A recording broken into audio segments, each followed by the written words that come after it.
Well, hello everyone. How are you doing today? This is part of our series of having people who are running on state legislature seats in Oklahoma and around the nation today. Today we have with us Summer Wesley, and this is exciting to see to see progressive candidates, or at the very least, not hard right candidates running in Oklahoma, because for so long we've definitely been the victim of bad policy, bad economical policy, bad education policy, bad healthcare policy, and it's really fun, exciting, and enlightening to see this going in a different direction. And I think there were so many good candidates that came out of the 2018 election on the national stage that it really empowered and made people feel comfortable running for a political office. I mean, we've heard forever, just run for something. But now actually it's happening. People are seeing, I think in real time, that the other side doesn't seem to have very many standards to meet when it comes to running. And I think for a long time, Democrats have thought we need to get a perfect candidate and everything needs to be absolutely perfect. And we've deprived ourselves of good candidates because of that. And I see that changing because come to find out, we have these candidates that have been willing to run in the past, but have been chased off by bureaucracy. And that's no longer happening. People are seeing that they can make a real change, and it's the changes they see in their life and in their friend's life and in their family's life that will affect them right now. And in Oklahoma, Oklahoma culture, we are in the middle of the country, we are rural, and we know how to make money and resources stretch. And in this time of dealing with COVID-19 and dealing with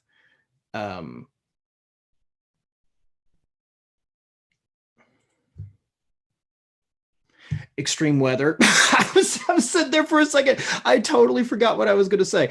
And extreme weather, and we dealt with some of that yesterday. And hopefully we can overcome that today and not have the storms chase us out.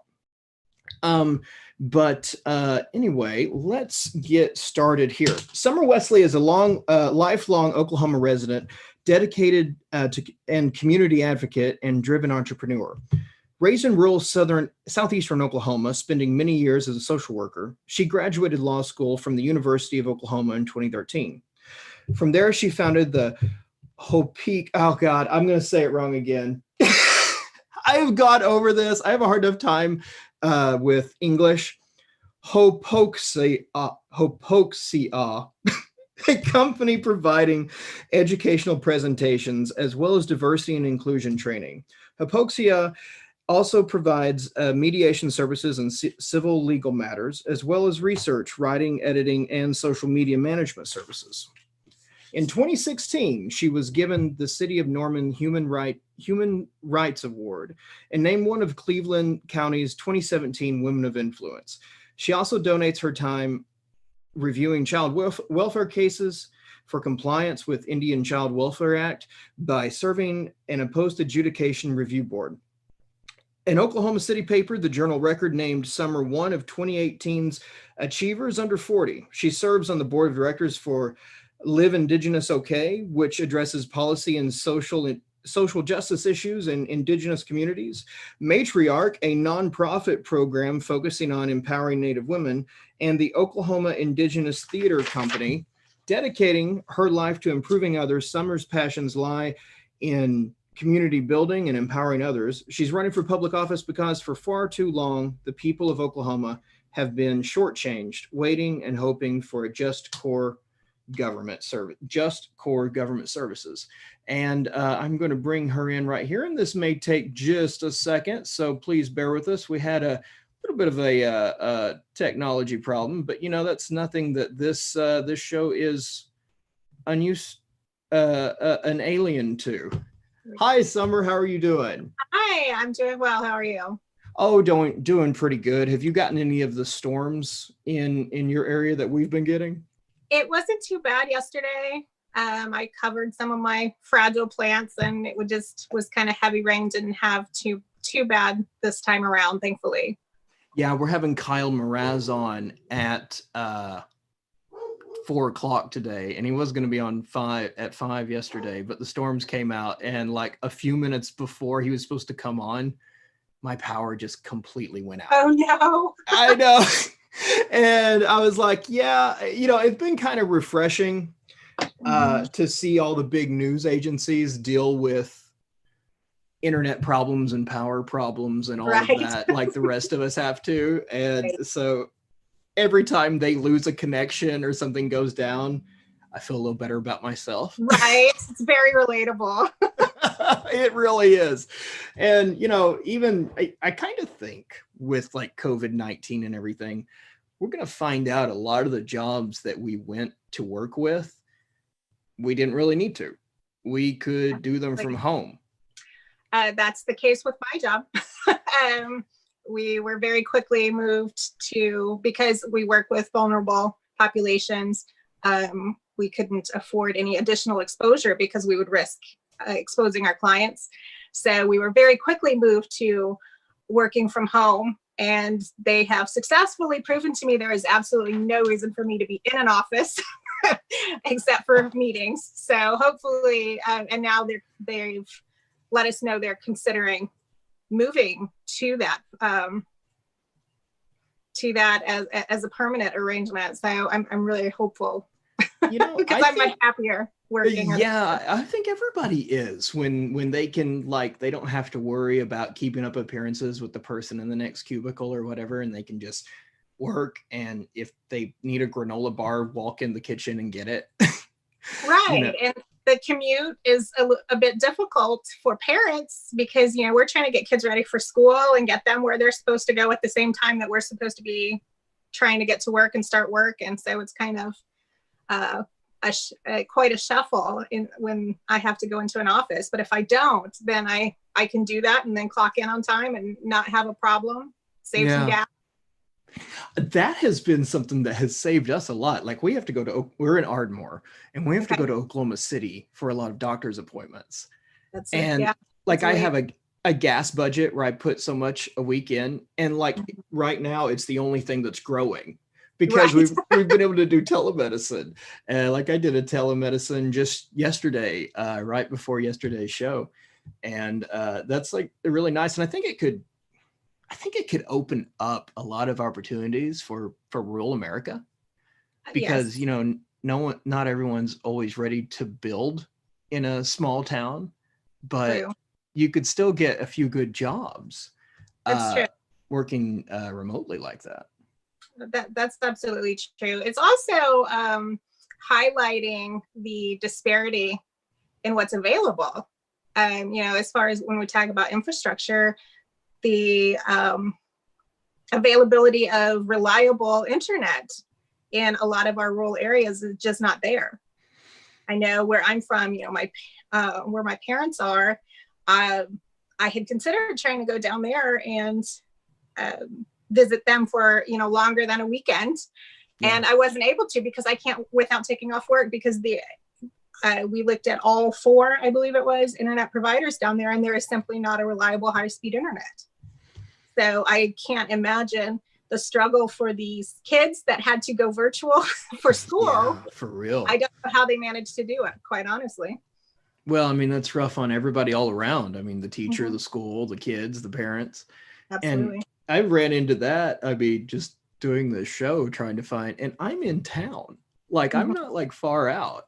And I think that business meeting where all the businesses got together and said, hey, we should really do this customer service thing. Like, internet service providers did not attend. You probably have a point. Yeah. It feels like it. Yes, absolutely. Yeah. And, I mean, there's some promises with 5G being able to get good internet signals out to people. But, I have a T-Mobile phone, and forever they've been telling me, oh, we're upgrading 5G and everything. And like, I still can't get a good data signal in the middle of town. Yeah. Yeah. It's So, a problem for a lot of the states because we are a primarily rural state when you get down to it. yeah. And, they use these models where they're doing it by population size, and it's easy for them to say we've covered 90% of America, because 90% of America lives in big metropolitans on the Right. on the coast, and out here one tower is not going to reach the same amount of people. Right. Just doesn't work. No, it really doesn't. But I think this is really a good place to start, really, because of how the Oklahoma government has lacked when it's come to responding to COVID-19 and the needs of everyday Americans. Yes, I for anybody who follows my page and has been watching my videos, they are probably quite familiar with my frustration on this topic. The absolute lack of inaction for a long time. We never did anything, any strong precautions really when it's outside, local government. Some of the mayors did things for their cities, but when we're talking about rural Oklahoma, that simply didn't happen, which I understand from a lot of the dialogue I've had with people, that they don't see the problem because we are talking about low population numbers, but they fail to understand when it comes to healthcare in the state, our rural hospitals, we've been losing them continuously. For example, where I'm from, Pushmataha County, there is one hospital. It has 0 ICU beds. Oh, really? Really? Wow. There are no ICU beds. Everyone from down there, which is probably why we are testing with so low numbers of COVID, because in order to receive adequate care, generally we leave the area and go to a larger area in order to receive medical care. But so our medical infrastructure in our rural areas simply isn't prepared to deal with any sort of spike in the need of care.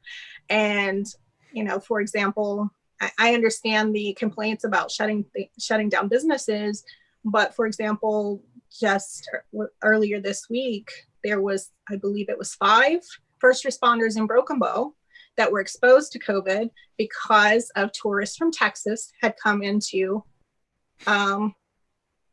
spend time at the state park there, and they'd had a car accident. Turns out they tested positive, so every one of the first responders was exposed. And oh, wow. Yeah, so that tends to be how these things are transmitted into rural areas, and when those areas aren't prepared and don't have the infrastructure to deal with them, we're talking a much more grim outcome for those people. Yeah, and this idea, like I've been hammering away at this on the show, is the idea that we're spread out because they're doing it by square foot per person doesn't work, because in the small towns, we all go to the same grocery store. We all go to the same post office. We all go to the same gas station. And all of those are vectors to be able to just spread it everywhere. Absolutely. And when you look at the economic status in those areas, they tend to be lower income. So we're talking workforces that can't afford to take off work because they are, in the higher risk categories, or because they are a caretaker for those that are in higher risk. And so they don't have that luxury of being able to fully isolate. They're literally risking their lives in order to be able to keep themselves in a home and in food. And so I do believe we did a disservice by overlooking that fact in our response. Yeah, and you think about the assisted living numbers here in Oklahoma, which are pretty high. Mhm. And no one worries about someone catching the flu in a nursing home. You're not thinking it's going to wipe out 35% of the people, but this is what happens. Right. And if somebody goes in there to visit grandma and doesn't know because they did not done any testing, Mhm. I mean, not only are you putting all of those people in that nursing home at risk, you're putting potentially an entire community at risk. True. And my mother's a nurse. I deal with a lot of healthcare professionals, as a social worker, and a lot of them tell me that they have felt very much abandoned and just kind of left on their own because of the lack of leadership and guidance on how to deal with the situation. And so each company has had to try to figure it out on their own. And of course, that's varied widely with the responses. And it's been rather grueling and stressful for them. And yeah, some of them have had to care for patients as they're dying from this, and are it's really having a ripple effect on their mental health and all of these things. And there's just a lot of dissatisfaction with the lack of response that we've seen in our state. Yeah, and I think it shows immediately where the holes are that already exist, just like mental health and just basic rights to simple health care. And I definitely saw where you have you've talked about that on your website, and I'd love to hear what your ideas for Oklahoma as far as health and mental health are. That's a big question. We take as much time as you want. Right? I mean, oh gosh, we are so far down on the list on healthcare access. It's just atrocious. We have failed to expand Medicaid for how many years in a row? And that was the simplest way to give basic access to a lot of people. I quite frankly don't understand why there has been this lack of priority for doing the absolute bare minimum that we should be doing for people. Yeah. In my professional life, I have had to tell people, that they were losing their Medicaid coverage because they had, found a way to increase their income, and then they were going to lose their Medicaid coverage. And either there's two cases that always come to mind. One, she had a surgery, I believe it was a heart surgery scheduled for the next week that she was no longer going to be able to have, which was going to significantly shorten her lifespan. And there was another who was over the income limit by $20, and because they were losing Medicaid, would no longer be able to afford their anti-rejection medication that kept them alive. Oh, wow. That is awful. Mm-hmm. And had we expanded Medicaid, neither one of those people would have had a problem, because they then would have fit into that area of coverage, because there is this entire group of people who make enough that they don't qualify for Medicaid, but not enough to afford a private pay insurance. Because even on the marketplace, it is quite expensive. Mm-hmm. And people shouldn't be having to choose between paying rent or food and their medical insurance. Well, it's like, private insurance isn't inherently bad, but it being the only thing we're relying on, I mean, there's this giant hole of people who can't get well enough to get work. Right. To get insurance. Absolutely. And I think that the pandemic is very much highlighting why having our insurance connected with employment is inherently problematic. Because all these thousands of people who lost their jobs through no fault of their own, a pandemic just happened to, hit, and had to close down their companies, and then they couldn't afford the health care that they need. Yeah. And it's a shame you know, and their solution has always been to, well, let's just dismantle the Affordable Care Act and get rid of all of this, and then it will somehow all magically fix itself. When it's like the Affordable Care Act, I mean, it helped a lot, but it also left some definite holes. Right. You know, it's like being able to get insurance, but then having a $10,000 or $5,000 deductible. Right. That's half of somebody's yearly income sometimes. Exactly. You can't afford the deductible, or that's one of my complaints about STIT's Sooner Care 2.0 is the copays. You know, if you fall in, you know, if you're struggling to pay for healthcare, you often can't afford your copays either. And so people are, even if they're technically insured, if you can't afford the copay to actually go see the doctor or the deductible for that procedure, you're still not having access to healthcare because you can't reasonably do that. Yeah, and it's so like, we have a lot of people who are suffering because they can't afford that. absolutely. And it's like having access to $1 million real estate, but not being able to afford to buy it. I mean, having access doesn't do anything for you if you can't get anywhere. And you know, it's bad for healthcare providers too, because I mean, Absolutely. it's a bad business. It seems bad business model, but I mean, small hospitals make projections on people getting injuries and how many people are going to get sick, and that's how they base their budget. And if people can't afford to pay copays, then it hurts those small hospitals more than anybody else. Yes, that was, I was discussing that with someone yesterday, actually, was the concern about these small hospitals, particularly in rural areas. The ones that we have left, are we at risk of losing them? Because, you know, people aren't going to the doctor right now, either out of fear of exposure, you know, from coronavirus, or because they have lost their insurance, you know, because it's job related. And so we know those numbers of people who are being seen as down. And so those hospitals are losing money. So, you know, we're potentially at risk for losing the healthcare facilities that we have in these areas, which are few and far between already. Yeah. And having, you know, I feel like maybe I was just naive about this, but imagining a hospital without any ICU beds, I guess I had never considered there were hospitals without ICU beds. They may have had some at one point, but it was during the whole restructuring to try to save the hospital, because we did almost lose it several years ago. Yeah. It basically became what we lovingly refer to it as a first aid station. Because you go and you get triaged.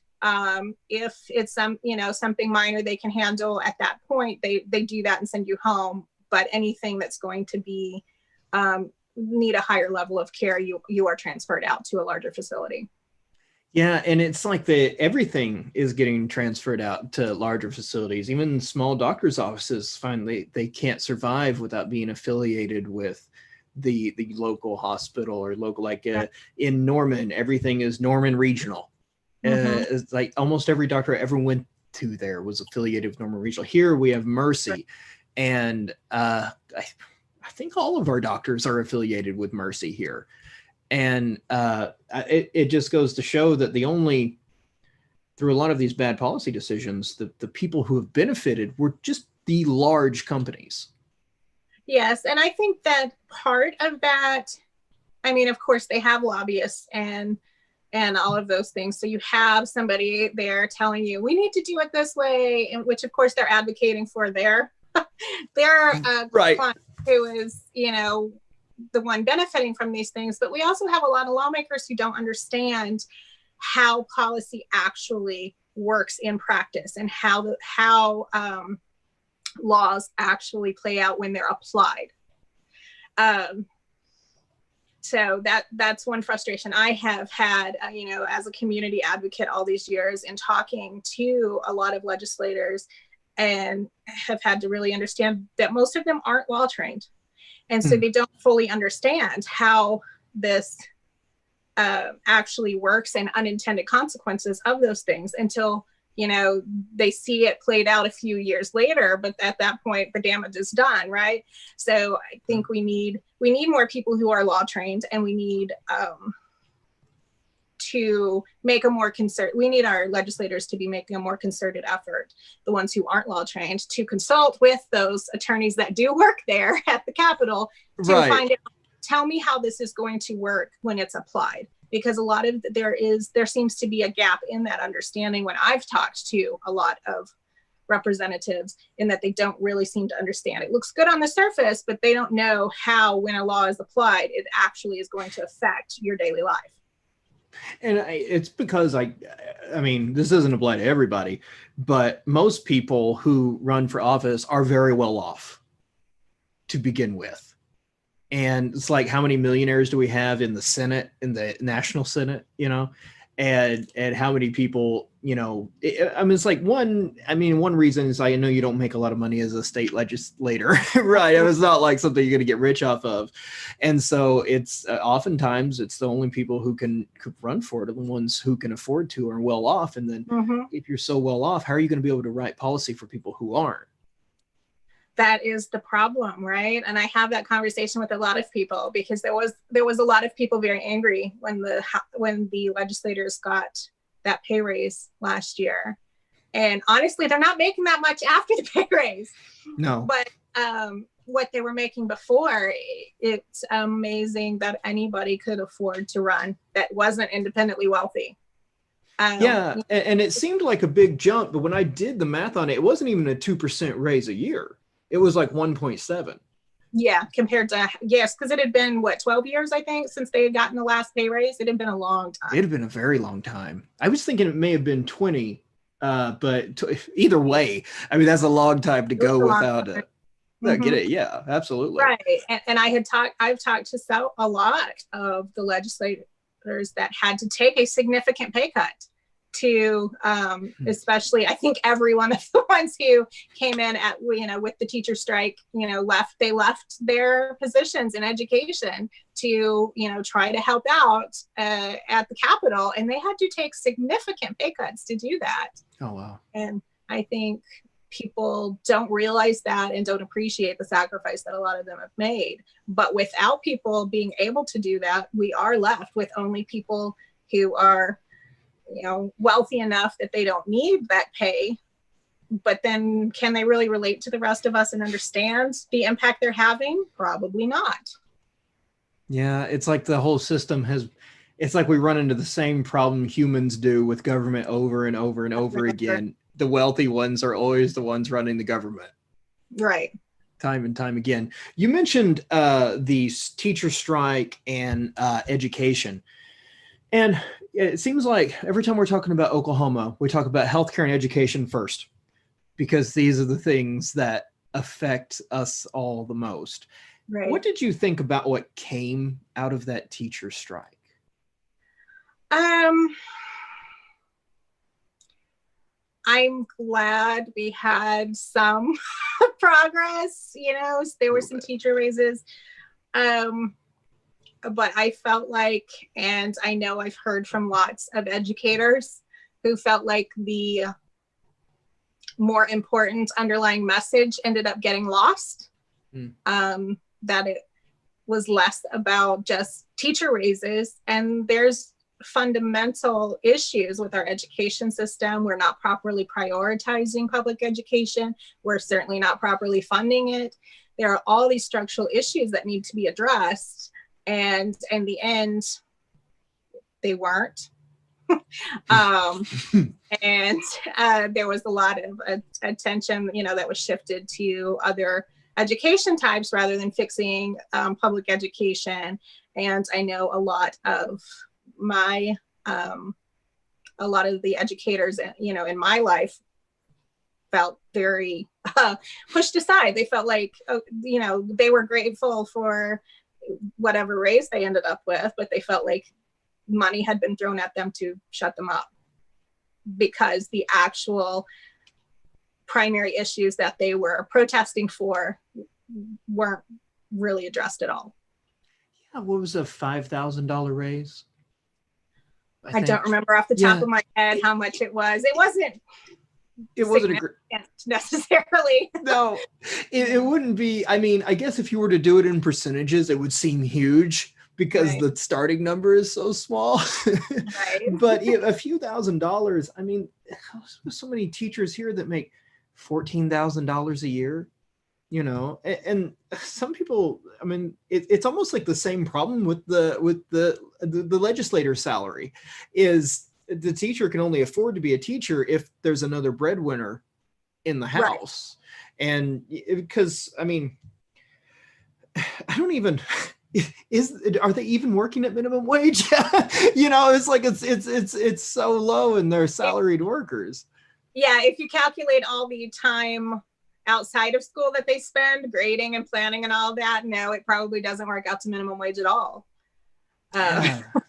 It is most, well, I guess every teacher I know that still works in Oklahoma, and I say that because a lot of them have left for other states because they can earn significantly more. But the ones I know that are still here, that I know personally, do either have another income in the house, or they're having to work a second, sometimes third job. You know, it was something that I liked.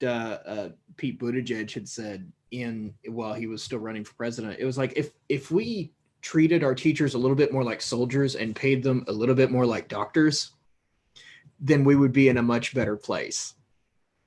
And yes, and listen to them more. I mean, yes.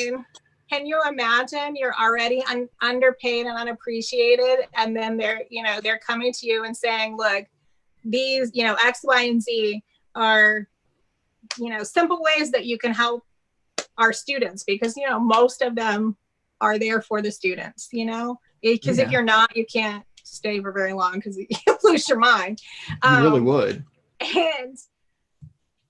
And then they're just ignored by administration, by policymakers. And they're just like, no, we're going to put people who don't, who aren't educators in charge of making these decisions and tell you what to do. So of course they're leaving. They're leaving the profession, or they're leaving the state. Of course they are. No, especially when just next door in Texas, you can make a great salary as a teacher. Mm-hmm.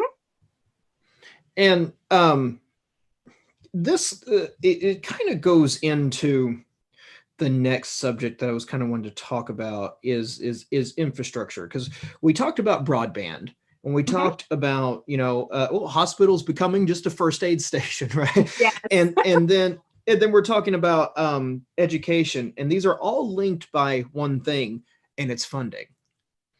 Mm-hmm. How would you like to dig into that problem? Because I know how hard it is to get this legislature to vote on increasing taxes on anything. Right. Well, it's not easy. Right. It's a very big question. And I mean, honestly, I would like to sit down with one of my economist friends and literally go line by line with the, because we do have Representative Branham is an economist. So she understands numbers. I would like to sit down with someone who actually understands the way and go line by line and say, please explain to me why, what the function of some of this is, because some of it some of it seems to be, and I know they don't know, she doesn't always agree with why it was put in there, but I would like to understand exactly why is it that we're not having the oil and gas companies pay their fair share. I mean, I know the broader political answer on that, but how can we do it to where it's, we're not trying to kill the industry, sure. But how can we make them, make it more equitable, and, there's also always the question about the cannabis industry and, increasing revenue from that. I am open to proposals on that. I would have to see it. I'm always very much about, I need to see the actual language before I'm committing to, absolutely, I support that. But we have got to look at ways to not only increase our revenue, but diversify our revenue, because, our primary revenue, when everything shuts down, for example, what do you do when the worth of your primary revenue bottoms out? Yeah. We've got to start taking more practical approaches and really discuss it. We've got to stop playing political games and start really looking at what is going to help improve the lives of our people, and how do we get there from here? Yeah, and that's a breath of fresh air, because that is the humility that I think every elected official should walk into it going, I don't want to be the smartest person in the room on economy. I don't want to be the smartest person in the room on military, and bringing expert scientists, science-based experts in. Yes, absolutely. Because the wisdom is in understanding how much you don't know. Yes. You can't know everything about everything. It's just not possible. And what's important is to understand that and surround yourself by people who do understand more than you on that relevant topic, and really pay attention and consider the things that they say. Yeah, and it, I think we're seeing some of this right now with the weird political climate that we have, to where I think some people are just afraid to say they don't know something. And just instead of going like with the scientific basis for anything, they go, well, this is easier to say. Right. So I'm just going to go with it instead. And I think part of that is, I think we've been conditioned that way a bit, through both popular culture and education, is, the goal is to have the right answer, right? Absolutely. And that somehow it devalues if you don't. And that's simply not true. It's not logical. And it's a fallacy that really hurts us and undermines us all in the end. We have to be willing to say, I don't know enough about that, but I'm going to listen to, these people who've dedicated all these years to understanding this. And I think that's a shift that we desperately need to make in this country. It's a cultural shift that we definitely need to make. We can't always be right. No, we absolutely can't. And as I find that so often we're just seems to be wrong about everything. as soon as you think you've got your mind wrapped around something, you go, never mind. I really didn't know what I was talking about. And I think that's important to be able to acknowledge that, though, because so many people can't. But it is so important. And that's one of the reasons that I am so passionate about science education at younger levels, because it helps you learn how to think. So, people misconceive science as having, the right answers, and it's not. Science is a process, and you learn to take in new information as it's found and reevaluate your understanding of things. And that's an important learning process that we all need to do, because it is ultimately how we survive in this world. We have to be able to adjust as that new information comes. And when we can't, we have failing pandemic policies. Oh, I know. Like I've seen these packed restaurants around me in town, and they're just like overflowing with people. I don't know the next time I'm going to be comfortable going in a restaurant. Like I think about it before I get something even takeout. Yes. But like going into an enclosed space with somebody else, I don't know. I think it's like made me. I've made this correlation. It's like people who lived through the Great Depression. When they passed away, people found like pillows packed full of sugar packets. Yes. And stuff. And I'm like, we're going to be the disinfecting generation that's just like always wiping stuff down. We are, and it's a trauma response. Your brain rewires when you have a traumatic event, and you're constantly, you can't control that response anymore. You can control how you respond to it, but the automatic concern is always going to be there. And absolutely. I was raised by a nurse. I did not realize, I don't consider myself a germaphobe. primarily because phobia is an irrational fear, and I'm not afraid, and it is not irrational, but I absolutely do, take those precautions, because I learned about communicable diseases in second grade, and I learned about those things as she was going through school. So I kind of laughed at first when people were scrambling for disinfectant and all of these things. I'm like, wait, you guys don't have this stuff already in your house? Because I've been disinfecting my house with a commercial steam cleaner for 20 years. So I don't know what you guys are doing. But I was absolutely mortified at how many people didn't know how to properly wash their hands. I know. I was shocked by that too. Yeah. So I will probably never shake hands ever again. So that's my response to. I know. I'm like a forever like that, or the toe tap that I've seen people do too. Oh, yes. And I think like when it comes to like education, it teaches you, and like you said, especially in sciences, to critically think about things. Yes. And I get this obstinate denial of things. Like some people see me wearing a mask in public, they're like, you don't need to be doing that. What are you doing? That's stupid. And I'm like, look, this is like a willful ignorance. It's like, I don't want to know about it. I don't want to think about it. And I don't want you to remind me of it. Right. But if you had a little bit of critical thinking taught to you in school, this would not be the same issue, because like these things, like you said, these things are like actually very simple when you break it down.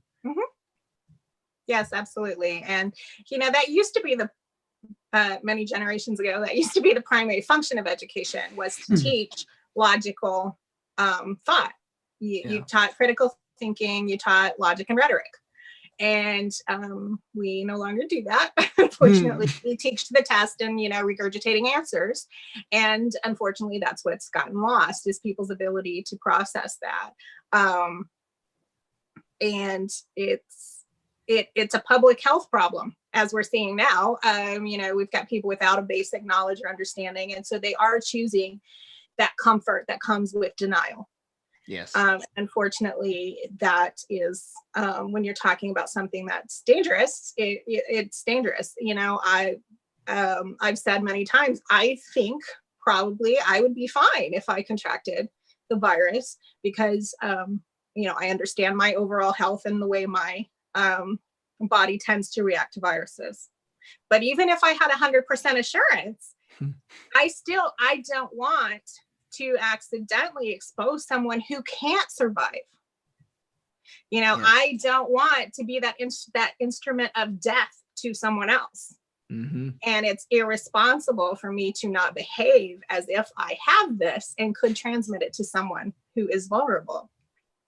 That's my minimum obligation to my fellow community members. Well, that's been my response to some of those people. I'm like, jerk, I'm wearing this mask for you. Exactly. Exactly. Because even if I think I'm going to be okay, you might not. And I don't want to be the person who exposes you to that. Yeah. And when I was looking at, there's a website that we keep up with, it's covidusa.net. And it updates all the CDC numbers, and it does some cool graphs and stuff to help put it in perspective. And I've watched Carter County here go from 1 case to 3 cases over the last time since they've been counting here in Oklahoma. And I'm like, I know that's not true. Right. It's like, maybe if we were testing people, we would actually have a good grasp on where all this thing is. But it seems to be people want to hide their head in the dirt and just pretend, no, we don't want our numbers to go up, so don't test anybody. Right. We're going to pretend. And I've heard in the last couple of days that it is, again, harder to get testing again. So yeah, people like to stay in that denial. I mean, why did we wait until March to start testing people? I mean, had we not had the NBA situation happen here in Oklahoma City, would we still not be testing people? Because those were really the first tests that were publicly done. And then after the positives came out, then we started testing in the community. Yeah. We knew about this. We knew about coronavirus in last year. Mm-hmm. It's absolutely irresponsible that our leadership on all levels did nothing until so many months later. And so we have no way to know, if in those intervening months, how many people that we lost to this because testing simply wasn't being done, or how many illnesses we could have prevented had we been testing and realized and done precautionary measures. Perhaps we could have prevented the shutdowns, but we'll never know because of the inaction. And I'm afraid we'll never know the actual numbers of people who are in prison. No, probably not. We probably will never know. Yeah. And that's like so sad to me, because to me, that's an extrajudicial punishment. People went there to serve time for crime, not to, be tortured and die. Exactly. And unfortunately, we are living in a society that has an enormous empathy gap when it comes to the incarcerated, because we've been taught from birth, this whole good guy, bad guy concept. And so a large portion of our population sees incarcerated individuals as disposable, expendable. Yeah. And quite frankly, some of them believe they deserve this. Yes. And it's unfortunate. And I think I don't have a whole lot of faith that we have the ability to change the outlook of people who are already adults on that front. But it is something that if we could start, actually helping young kids with, mental health support and empathy, then perhaps in future generations that will shift. Well, prison is not a treatment for addiction. No, it's not a treatment for anything. Our system is not set up to rehabilitate at all. It is absolutely set up as punishment. Yeah. And which is why we have the recidivism rates that we have, because we are turning out. I had a little, okay, I'm sorry about that. I had there was this one thing I forgot to mute. It randomly turns on a replay of the audio. I never figured out how to get it past it. But anyway, it stopped now. So I'm back. Okay. But yes, that's the reason that we have the recidivism rate that we have, because we're not focused on rehabilitation. We're just locking people up as punishment. We're profiting, there's corporations profiting off of their labor while they're there, and private prisons are making a lot of money. Mm-hmm. And then we turn them back out in worse mental condition than they were before. And we have laws that make it very difficult for them to find places to live. There's a lot of jobs that they can't get if they have a felony. And so we're actually putting them back out into the community in worse shape than they were when they went in. How do we expect them to be able to function at a different level? We're setting people up for failure, and we're not giving them the treatment they need.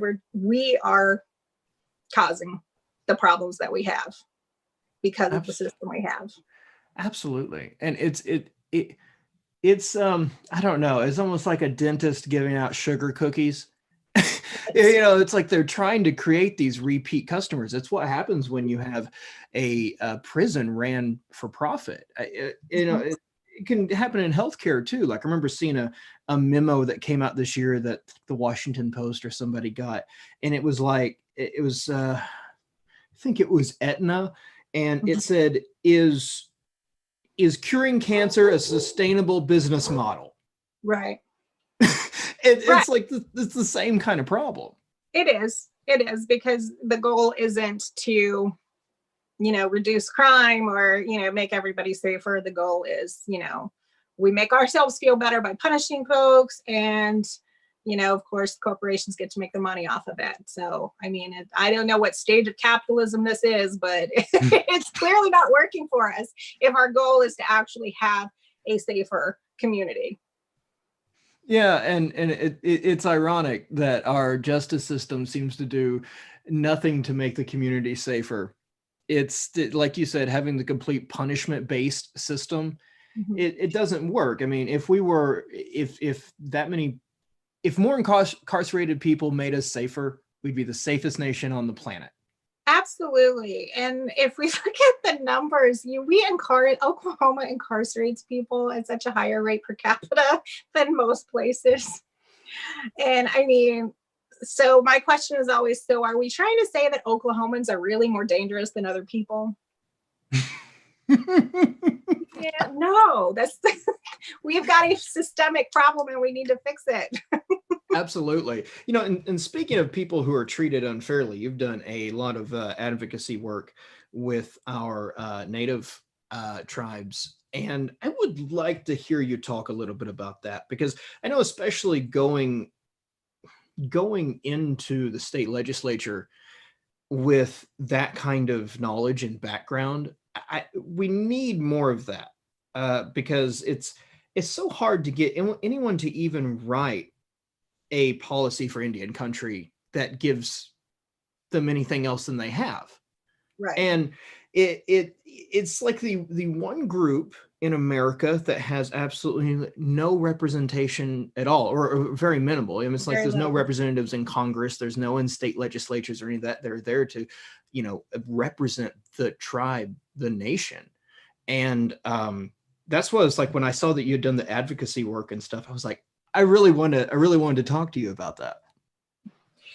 It's interesting. You would think that Oklahoma would be leading the nation in this area because we have 39 nations who are headquartered here. That's more than any other state. And as anybody who's watched the news lately knows, we have been having an abysmal record with dealing with them in this whole gaming compact issue that STIT is having. It is important. I'd like you to elaborate on that, because I think a lot in the audience probably don't know what's going on with the gaming and Governor Stitt. Okay, so to give a little background on myself, I am a citizen of the Choctaw Nation. I was raised in Choctaw country, and but more importantly, when I went to law school, I did finish with a certificate in federal Indian law, and I practiced in tribal courts for several years before I left the practice of law. And so I do have experience in tribal law, which unfortunately is not a requirement in Oklahoma. You don't have to study Indian law to be an attorney. It is not tested on the bar exam. So we have there is a huge deficit of understanding when it comes to the way Indian law works. So when it comes to nations, they are sovereign nations. And so there's separate sovereign, just like the federal government and the state are separate sovereigns. Our nations are a sovereign itself, subject to the guardian ward relationship with the federal government. But that means the states don't have jurisdiction to tell us what to do on restricted property. And so we have to enter into these mutual agreements in certain instances, depending on, the area of law. So what happened in Oklahoma, we have gaming compacts, which is where there's a model gaming compact, which the language of which is incorporated into most of the gaming compacts with each nation. And what it does is it governs the terms under which the nations are able to operate their gambling facilities. It covers everything from what type of games they are allowed to have, to the timing, how long these compacts last, to how much. There's what's called an exclusivity fee, which is a percentage of your profit that you are turning over to the state in order to operate under exclusivity. And exclusivity means that nobody other than the governments of these nations are going to be allowed to operate gaming facilities in Oklahoma. So it means that private companies can't come in and open their own casinos and in exchange for these exclusivity fees.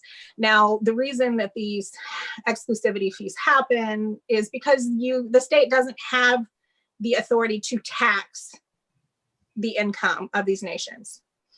So this was the trade-off, right? They decided to do this structure of exclusivity fees for the exclusive right to operate casinos, or the other alternative would have been if we legalized gambling. Private entities could have come in, but with 39 nations, they're probably going to make most of the money and the state would get nothing from it. So this is the structure, and it's allowed the nations to contribute significantly to the finances of the state. And in the language of the Gaming Compact, let's see, it's part 15, subsection B, talks about the renewal of the compact.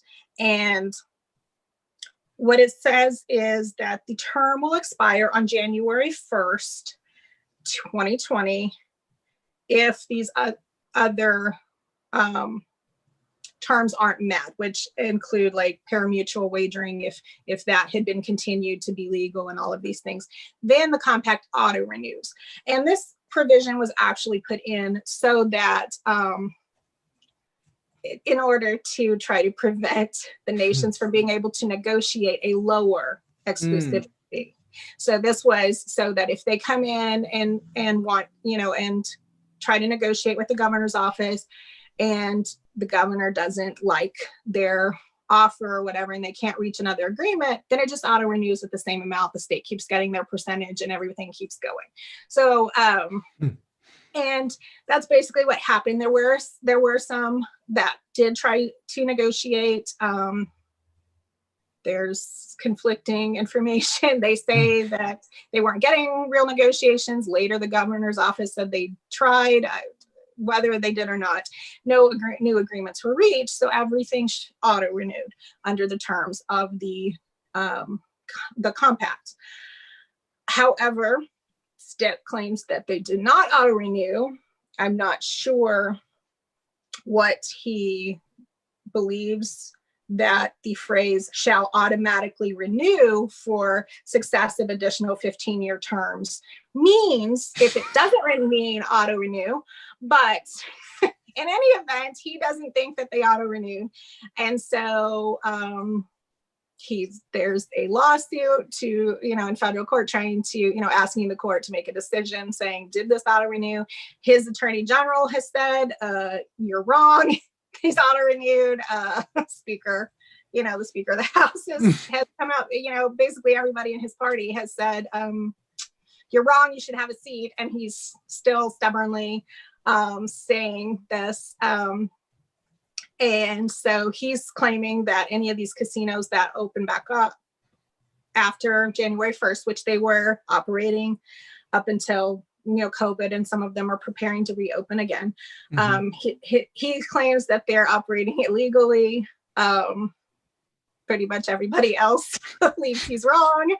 And but he keeps making these wild statements in public, which is how the negotiations were shot down. He, instead of answering their requests for negotiations, he made a public announcement that basically said, I'm going to make the tribes pay more, which, obviously meant there was no good faith negotiations. So they backed out and, said, we're just going to auto renew. So basically he's alienating most of the nations. He did reach a quote unquote agreement with 2 nations. But it's not legal either because it wasn't done under proper procedures. Right. So it's still kind of up in the air, and they're trying to work that out. And I'm sure, once the court gets to look at the case and issue a ruling, it should end pretty quickly because the language is pretty clear. There's not really a question of law to anybody that actually has practiced in law. But the real concern is the way that he's treating these nations. Is, you're talking about alienating people who have been partners and really, honestly, the revenue coming in from these nations have really propped up our state budget for quite some time. And if you're, you know, and a lot of those, you know, when it comes to the exclusivity fees, they're tied in on that. But some of these other things, such as like, I know at least with my nation, we have the tribal tag compact and the hunting license compact, which are basically just free money to guarantee to the state every year that we don't have to do. We could go, you know, go a different way, and our government just pay for our tag or our hunting license, you know, separately without that compact, and there would be no guaranteed revenue to the state. So he's, you know, really doing a disservice to the state as a whole by being combative and alienating our partners in these governments. This is why we need a change in Oklahoma politics. Absolutely. Every time it seems like Oklahoma politics get the national stage, I'm like, way to represent Oklahoma. Oh my goodness, yes. Oh my gosh. I don't think I have ever seen a governor, at least not in this state. I don't pay quite as close attention to other states. But I mean, he's got a supermajority in his own party. And I don't think I've ever seen his own party have to protect them so much publicly and say, dude, you're wrong. Like, please stop. I don't think I've ever seen it happen so many times in such a short span. I don't really know what's happening over there, but didn't Governor Stitt run the same year that Joe Exotic did? Yes, and I don't think I have ever said the words before this pandemic that I wish Joe Exotic had won governor office, because at least this would have been an entertaining pandemic, if nothing else. Can you imagine that? he was that laugh you heard in the background was my wife. She couldn't hold it in. Yeah, I mean, it would be so entertaining. He would just try to blow it up. You know, a little tannerite will take care of this COVID thing. What you need to get rid of it is a good pet on a tiger. That's right. Just the tiger. That fixes everything. Yeah. Oh my God. That was another thing where I was like, way to go, Oklahoma. Now everybody knows about us again because of Joe Exotic. Oh gosh, that was, you know, we all know who Joe was, right? Because he was our ongoing soap opera for a long time. And I'd seen, you know, a previous documentary on him. But when I watched The Tiger King, I was not prepared for a show where he doesn't even stand out in that whole parade of wild that was happening there. There's just so many layers of what is happening that I was not prepared. I know. I'm like, this, I've never seen somebody of a poorer judge of the people they keep around them. you know, meth does amazing things to your brain, and I know, right? That effect. Oh my God, this is so funny. I tell you what, ending the show on Joe Exotic is about the best end I've gotten all week. Leslie, has there been any questions come up? Yes. Are they over in the over in YouTube? Uh-huh. Okay, let me pull it up here real quick. Okay. We got I don't remember if I told you, but we simulcast on Vimeo, YouTube, Facebook, Twitter, and now Twitch. And yeah, so we get a good audience here. Okay, let's see here. Oh yeah, when we were talking about healthcare, like one thing that's missing, and we were talking about mental health, is like in Ardmore. Like I'm bipolar, right? So I take psychiatric medication, and in Ardmore there is no psychiatrist. And you run into this in these gaps in different parts of the state where there is absolutely no specialist. Right. Yeah. Yeah. Yeah. Well, I'm sorry. Was there something you wanted to expound on that? No, go ahead. What's the okay. Yeah. I guess it is. It's a problem so many people are facing. It really stands alone. Yeah. Oh yeah. Kurt with okay, let's do this. Yes. How do you plan to work across the aisle and fix incivility between the parties? I know. It's Yeah, tough. that's a hard one because it's such an individual. It's determined so much by the individual on who's going to be able to do that and who's not.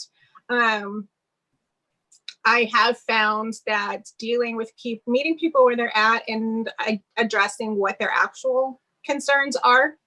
Often concerns are rooted in fear. You know, what is this going to do? Or, you know, sometimes it's lack of understanding or empathy. Those things can be addressed. If it's simply, you know, I don't like you or this policy because it was authored by, you know, a different party, there's really not much fixing that.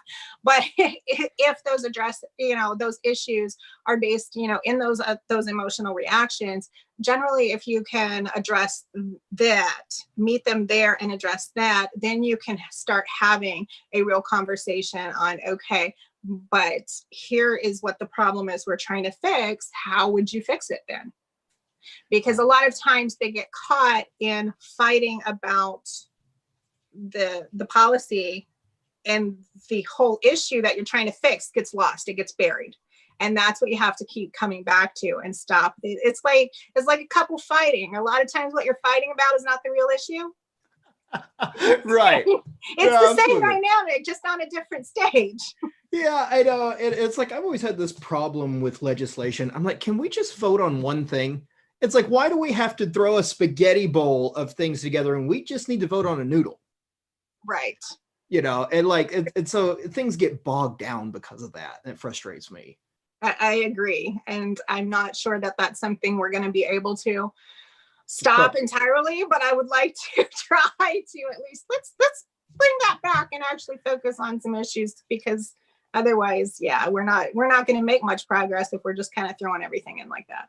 Yeah, absolutely. And it's hard because everything's become so partisan. It's so hard. Everybody's the enemy, you know, and you know, it's like you really used to, you have this still in people, but in Congress, you used to have conservative Democrats and liberal Republicans.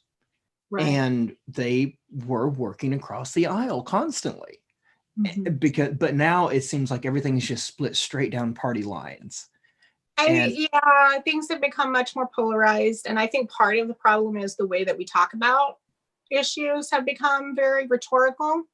And a lot of times those nuances get lost. And so then we also set up candidates who see those nuance and actually are, willing to work in those. A lot of times get tossed away in the process. And then we get those very polarized figures that go in, and we can't get anywhere if we're just playing tug of war all the time. Oh, absolutely. Brian Zubler on Facebook says, and he's with Petaholics 2.0, the group. He goes, I like what she's saying.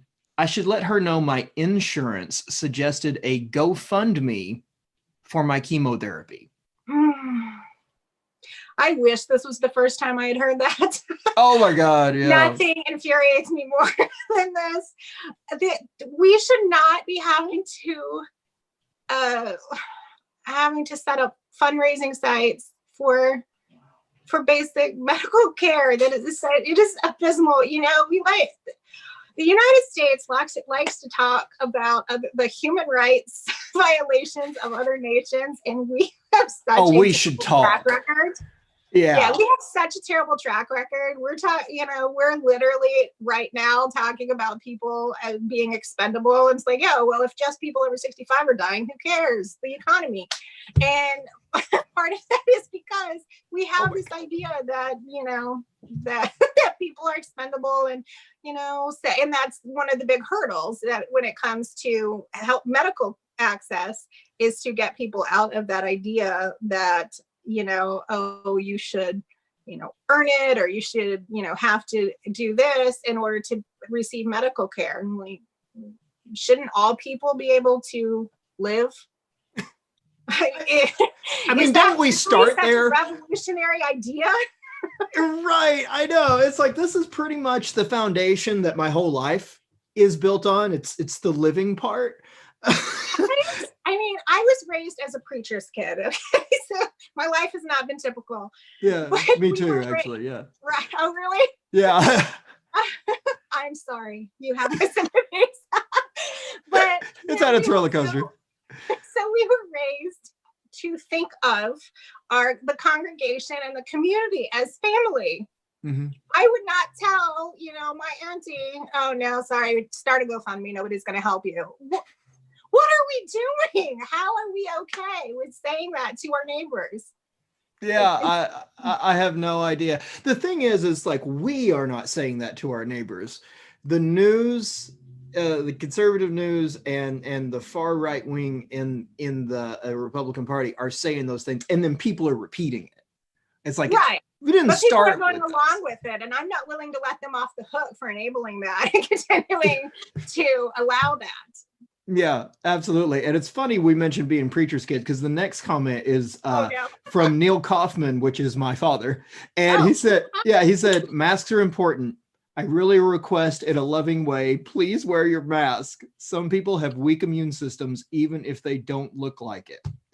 Amen. Amen. Yeah, absolutely. Absolutely. There's a whole sermon right there. Yes, we need to be thinking about other people. It's not all, the world does not revolve around us as an individual. No, I don't enjoy wearing a mask, but do I wear it when I go in public? Yes, because I'm not willing to kill someone else just for my convenience.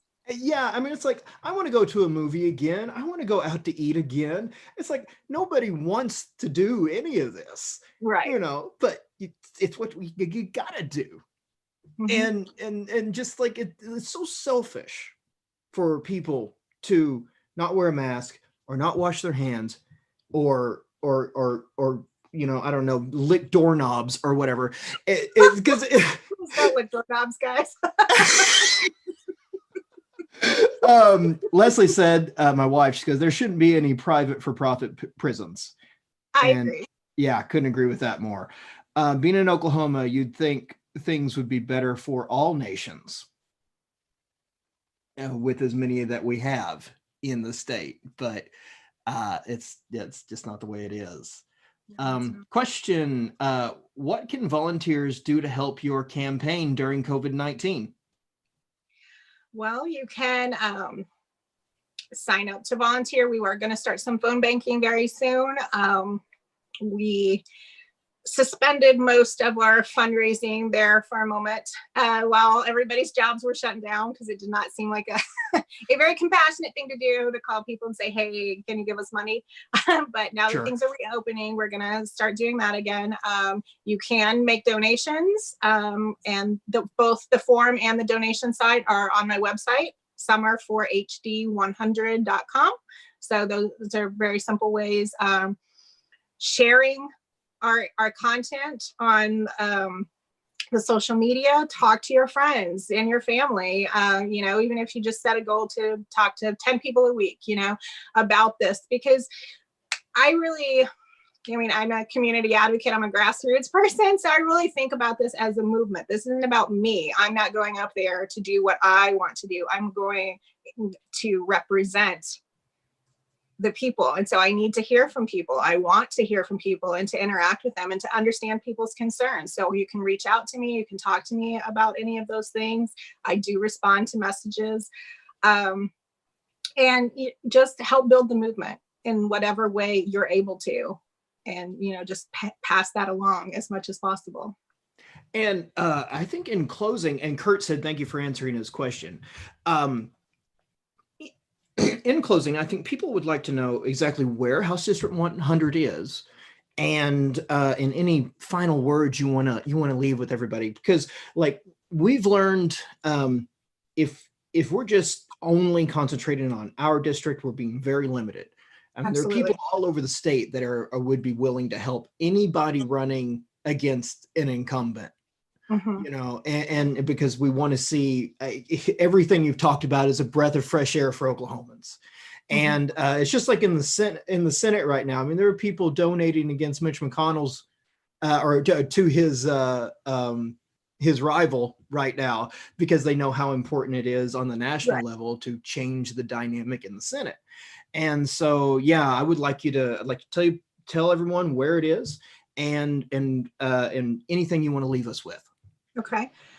House District 100 is northern part of Bethany, War Acres, and northwest Oklahoma City, up to 122nd, northwest 122nd, between Rockwell and County Line Road. So mileage-wise, it's a rather small district, but it's you don't have to live in this district to help out. That's one thing I stress to people, is we need to actually be looking at all of these races across the state, because when I go to the Capitol, I'm not just, I'm representing House District 100, but policy isn't going to just affect my district. It's going to affect the entire state. And so it's important that we start looking at these candidates and all of these races and support the people who need support, because it is important that we make some changes. We have been stagnant for far too long, and we're, going backwards instead of forward. And, we really got to put in the work and the money whenever we can to help all of these candidates. Yeah, absolutely. And I would like to say, we forgot earlier to mention the state question 802 is going to be on the June 30th ballot. Yes. Please go vote yes. We need Medicaid expansion. People should not be dying over $20. No, it should not be happening. And yeah, I'm glad you mentioned that, because I totally did. We started talking about other things and I totally went over it. Yeah. Well, this has been a really great conversation, and I hope we can have more in the future. You're welcome back anytime. If there's something you want to talk about. If you're ever if you're a person that stays up late during the rest of the week, we have the show at 1:30 in the morning, because I work nights and that's when I get off. So if you're ever up late and you want to pop on or anything, let me know. And all of your stuff is in the description below, your website, your Twitter, and your Facebook. And like you said, people can go there to learn and join and get and donate a little bit if they can. And I do want to put this out to everybody: a state campaign can make a little money go a long way. Absolutely. So where $20,000 might be a rounding error in DC, $20,000 could be your entire budget. It's an entire campaign here. Yeah, absolutely. So anything you guys can do to help Summer will be great. $3, $2, $7, or whatever. It will make a huge difference. I have a couple of donors who have a $5 recurring monthly donation. Yeah. Whatever you can do is great. Those small dollar donations add up, and we appreciate every bit of it. Okay, that's awesome. Well, thank you for being with us, Summer. Well, thank you for having me. Oh, absolutely. You have a good rest of your day, and try to stay dry. You too. All right. Bye-bye. Well, that was a lot of fun. I really enjoyed having Summer on. I always try to do these at an hour, but 2 times in a row, I've gone into overtime because I wanted to make sure we got to everybody's questions. Next on, we are going to have Kyle Mraz from Lawton for, what was I forget the district number. But anyway, we're going to have him on. It's for a Lawton district, and he's a nurse. And so I really want to pick his brain about rural healthcare and what he sees in his daily job. I've been wanting to find somebody who was a nurse, and it just so happened through Okay, Let's Do This, I found a nurse and a candidate all in one. And so I'm really looking forward to that. If you guys have any questions or anything, we are on social media. If this is the first time you've watched the show, it's at Nightly Observer on everything. Like I was telling Summer a minute ago, we simulcast anywhere. We want to meet you where you're at. So if you are a Twitter bird, we'll meet you there. If you are a Facebook nerd, we'll meet you there.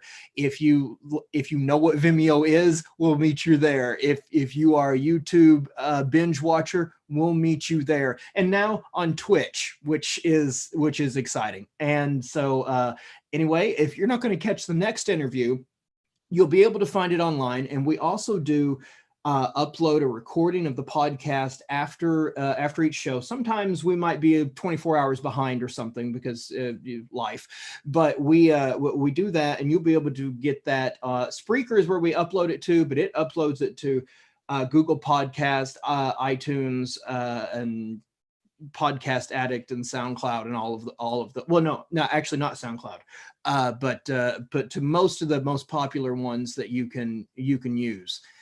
You'll be able to catch us there. So yeah, I will see everybody that's going to return at 4, and I very much look forward to it. And thank you for sticking with us through this. And it seems like there was something else I was going to say, but you know what? I'll remember it and see you in a little bit and tell you then. So I'll talk to you later. Bye-bye.